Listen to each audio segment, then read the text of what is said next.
ॐ सोमनाथाय नमः। ॐ मल्लिकार्जुनाय नमः।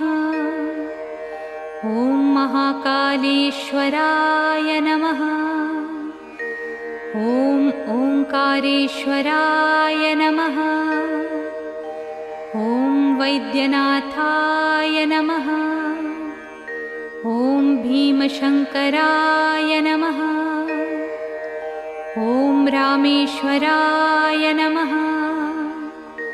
ॐ नागेश्वराय नमः। ॐ विश्वेश्वराय नमः। ॐ त्र्यंबकेश्वराय नमः। ॐ केदारेश्वराय नमः। ॐ भुस्मेश्वराय नमः।